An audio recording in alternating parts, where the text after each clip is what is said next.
বন্ধুরা, আজকের এই বিশ্লেষণটি শুরু করার আগে আপনাদের একটি ছোট্ট দৃশ্য কল্পনা করতে বলবো। ভাবুন তো লন্ডনের অক্সফোর্ড স্ট্রিট বা প্যারিসের কোনো বিলাসবহুল শপিং মল, যেখানে জারা, H&M এবং মার্কস অ্যান্ড স্পেন্সারের মতো বিশ্ববিখ্যাত ব্র্যান্ডের আউটলেটে হাজার হাজার মানুষ ভিড় করে আছেন। এতদিন পর্যন্ত সেই সব শোরুমে গিয়ে কোনো পোশাকের কলার উল্টে দেখলে সেখানে একটি ট্যাগ প্রায় অবধারিত চোখে পড়ত, মেড ইন বাংলাদেশ। কিন্তু গত কয়েক মাসে এক নিঃশব্দ বিপ্লব ঘটে গেছে। সেই ট্যাগে এখন খুব দাপটের সাথে জায়গা করে নিচ্ছে মেড ইন ইন্ডিয়া।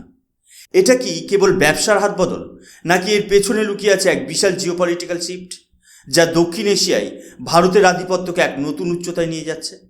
আজ আমরা কোনো সাধারণ খবর নয়, বরং ভারতের এক ঐতিহাসিক অর্থনৈতিক উত্থানের ভেতরের গল্প বিশ্লেষণ করব। জয় হিন্দ বন্ধুরা, আমি সুশোভন, আর আপনারা দেখছেন আপনাদের প্রিয় চ্যানেল অদ্ভুত অথচ বাস্তব। আমাদের এই প্ল্যাটফর্মে আমরা সেই সব বিষয় নিয়ে চুলচেরা বিশ্লেষণ করি যা আপাত দৃষ্টিতে সাধারণ মনে হলেও আসলে তার প্রভাব সুদূর প্রসারী। আজ আমাদের আলোচনার বিষয় হলো কেন ইউরোপ এবং আমেরিকার বড় বড় অ্যাপারেল ব্র্যান্ড এখন বাংলাদেশ ছেড়ে ভারতের দিকে ঝুঁকে পড়ছে, এবং ভারত কিভাবে বিশ্বমানের টেক্সটাইল সাপ্লাই চেনে নতুন গন্তব্য হয়ে উঠেছে। এই পুরো আলোচনাটি কোনো ছবি বা ভিডিওর সাহায্য ছাড়াই আমি আপনাদের সামনে এমনভাবে তুলে ধরব যাতে বাস্তব চিত্রটি আপনাদের চোখের সামনে ভেসে ওঠে। চলুন আজকের এই গভীর বিশ্লেষণে সরাসরি প্রবেশ করি। দশকের পর দশক ধরে বাংলাদেশের অর্থনীতির মেরুদণ্ড ছিল তাদের রেডিমেড গার্মেন্টস বা RMG সেক্টর। বিশ্ববাজারে সস্তা শ্রম এবং উন্নত দেশগুলোতে ডিউটি ফ্রি অ্যাক্সেসের সুবিধা নিয়ে বাংলাদেশ নিজেকে এক অপরাজেয় শক্তি হিসেবে গড়ে তুলেছিল। কিন্তু গত 1.5 বছরে চিত্রটা দ্রুত বদলাতে শুরু করেছে। আপনারা হয়তো ভাবছেন, ভারত কি তবে বাংলাদেশের এই দুর্দিনকে কাজে লাগিয়ে সুযোগ নিচ্ছে? উত্তরটা হলো, সুযোগ শুধু নেওয়ার বিষয় নয়, সুযোগ পাওয়ার মতো যোগ্যতা তৈরি করার বিষয়। কোনো গ্লোবাল ব্র্যান্ড যখন কয়েক বিলিয়ন ডলারের ব্যবসা কোনো একটি দেশে নিয়ে যায়, তখন তারা শুধু সস্তা শ্রম দেখে না, তারা দেখে রিলায়েবিলিটি বা নির্ভরযোগ্যতা। গত কয়েক বছর ধরে বাংলাদেশে যে রাজনৈতিক অস্থিরতা, ঘন ঘন ধর্মঘট এবং ফ্যাক্টরি শাটডাউন চলছে, তা আন্তর্জাতিক ব্যবসায়ীদের মনে এক গভীর আস্থাহীনতার জন্ম দিয়েছে। ঢাকার উপকণ্ঠে গাজীপুর বা আশুলিয়ার মতো বড় বড় টেক্সটাইল হাবগুলো এখন মাসের পর মাস অচল থাকে। তখন বড় বড় ব্র্যান্ডগুলো আর ঝুঁকি নিতে চায় না, কারণ ফ্যাশন ইন্ডাস্ট্রিতে টাইম ইজ মানি। আজ অর্ডার দিলে 6 মাস পর যদি পণ্য না পৌঁছায়, তবে সেই মরশুমের ফ্যাশন নষ্ট হয়ে যায়। আর এখানেই ভারত তার স্থির এবং শক্তিশালী ডেমোক্রেসি ও পলিসি ফ্রেমওয়ার্ক নিয়ে গেম চেঞ্জার হিসেবে আত্মপ্রকাশ করেছে। এখন প্রশ্ন আসে, এই ব্র্যান্ডগুলো কেন ভিয়েতনাম বা চীনে না গিয়ে ভারতের দিকেই আসছে? এর উত্তর লুকিয়ে আছে আমাদের দেশের সাম্প্রতিক স্ট্র্যাটেজিক প্ল্যানিংয়ের মধ্যে।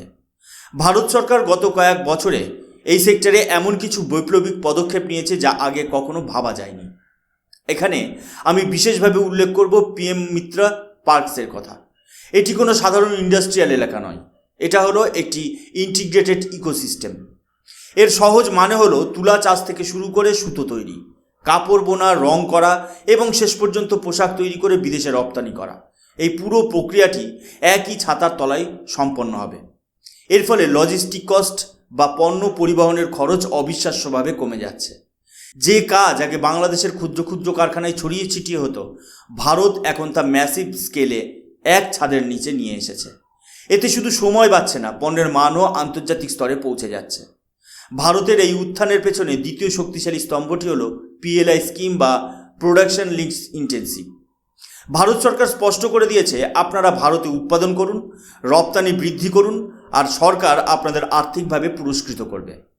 প্রায় 20,000 কোটি টাকার বিনিয়োগের প্রতিশ্রুতি নিয়ে আসা এই প্রকল্প ভারতকে শুধু টি-শার্ট বা প্যান্ট তৈরির দেশ হিসেবে নয়, বরং টেকনিক্যাল টেক্সটাইল তৈরির বিশ্বকেন্দ্রে পরিণত করেছে।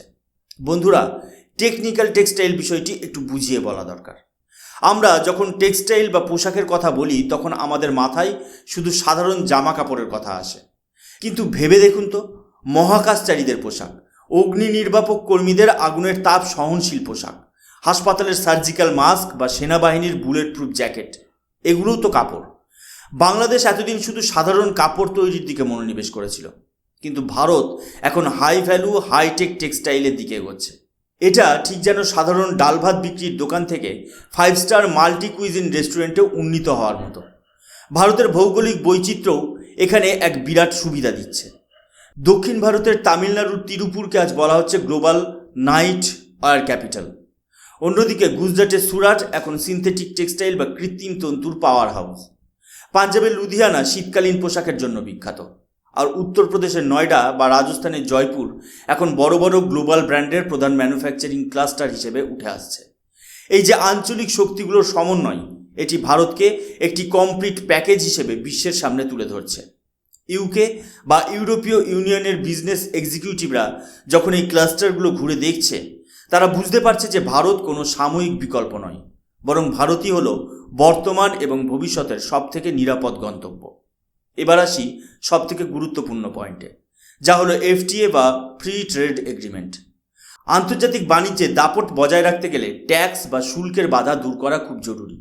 বাংলাদেশ এতদিন লিস্ট ডেভেলপ কান্ট্রি হিসেবে ইউরোপীয় বাজারে 0% শুল্কে পণ্য পাঠানোর সুবিধা পেত, কিন্তু 2026 সালের মধ্যে বাংলাদেশ এই স্ট্যাটাস হারাতে চলেছে। অন্যদিকে ভারত এখন ইউকের সঙ্গে এফটিএ করে ফেলেছে এবং ইউরোপীয় ইউনিয়নের সাথে আগামী 27শে জানুয়ারি এফটিএ সাইন হয়ে যাবে। যখন এই চুক্তিগুলো চূড়ান্ত হয়ে যাবে, তখন ভারতের তৈরি পোশাকের উপর থেকে 9 থেকে 12% আমদানি শুল্ক কমে যাবে। এর ফলে ভারতীয় পণ্য সরাসরি বাংলাদেশের পণ্যের সাথে সমমূল্যে বা তার চেয়েও কম দামে লড়াই করতে পারবে। যখন দাম সমান হবে, তখন বিদেশি ব্র্যান্ডগুলো স্বাভাবিকভাবেই ভারতের মতো শক্তিশালী পরিকাঠামো এবং স্থিতিশীল দেশের পণ্যই বেছে নেবে। আমাদের জাতীয়তাবাদী দৃষ্টিকোণ থেকে বিচার করলে দেখা যায়, এটি কেবল একটি অর্থনৈতিক জয় নয়, এটি ভারতের সার্বভৌমত্বের এক বিশাল বহিঃপ্রকাশ। দীর্ঘকাল ধরে ভারতকে কেবল কাঁচামালের যোগানদার হিসেবে দেখা হতো, কিন্তু আজ ভারত সেই ধারা ভেঙে ম্যানুফ্যাকচারিং পাওয়ার হাউস হিসেবে বিশ্বমঞ্চে নিজের আসন পাকা করেছে। প্রধানমন্ত্রী মোদির সেই বিখ্যাত 5F formula, farm to fibre, fibre to factory, factory to fashion, fashion to foreign, আজ বাস্তবে রূপ নিচ্ছে। এর ফলে লাখ লাখ কর্মসংস্থান সৃষ্টি হচ্ছে ভারতের প্রত্যন্ত গ্রামগুলোতেও। যখন আমরা বলি আত্মনির্ভর ভারত, তখন এই টেক্সটাইল সেক্টরের সাফল্যই তার সবথেকে বড় প্রমাণ। আমাদের দেশের শ্রমিকরা আজ বিশ্বের শ্রেষ্ঠ ব্র্যান্ডের জন্য কাজ করছেন।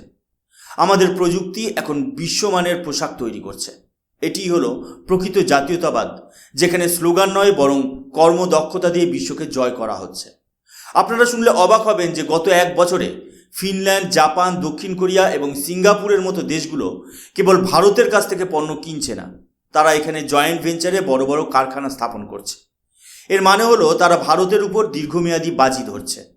চীনের পর বিশ্বের একমাত্র বিকল্প হিসেবে ভারত এখন সাপ্লাই চেন রেজিলিয়েন্সের প্রতীক হয়ে দাঁড়িয়েছে। চীনের উপর নির্ভরশীলতা কমানোর জন্য বিশ্বজুড়ে যে চায়না +1 কৌশল চলছে, তার সবথেকে বড় সুবিধাভোগী দেশ হচ্ছে আমাদের ভারত। বাংলাদেশ যেখানে কেবলমাত্র পোশাক শিল্পের উপর নির্ভরশীল ছিল, ভারত সেখানে ইলেকট্রনিক্স, ডিফেন্স, মোবাইল ম্যানুফ্যাকচারিং এবং টেক্সটাইল সবকটি ক্ষেত্রে একসাথে উন্নতি করছে। ইলেকট্রনিক্স রপ্তানি ইতিমধ্যেই 4 লক্ষ কোটি টাকা ছাড়িয়ে গেছে। এই বহুমুখী অর্থনৈতিক শক্তি ভারতকে অপরাজেয় করে তুলেছে। পরিশেষে একটা কথাই বলবো, ইতিহাসের চাকা সবসময় ঘোরে। একসময় ব্রিটিশরা আমাদের টেক্সটাইল শিল্প ধ্বংস করে নিজেদের ম্যানচেস্টার গড়ে তুলেছিল। আজ সেই ম্যানচেস্টার বা লন্ডনের দোকানে দোকানে ভারতীয় পোশাক সগৌরবে শোভা পাচ্ছে। এটা কেবল ভাগ্যের পরিবর্তন নয়, এটা ভারতের ধৈর্য, সঠিক পলিসি এবং আমাদের শ্রমিকদের কঠোর পরিশ্রমের ফসল। বাংলাদেশ আমাদের প্রতিবেশী দেশ, তাদের সাথে আমাদের সম্পর্ক বন্ধুর মতো। কিন্তু ভূরাজনীতি বা অর্থনীতিতে আবেগ নয়, বরং বাস্তবতা এবং স্থিরতাই শেষ কথা বলে। বাংলাদেশের অভ্যন্তরীণ সমস্যার সুযোগ নিয়ে নয়, বরং ভারত নিজের যোগ্যতা প্রমাণ করে আজ বিশ্বের বড় বড় ব্র্যান্ডের প্রিয় গন্তব্য হয়ে উঠেছে।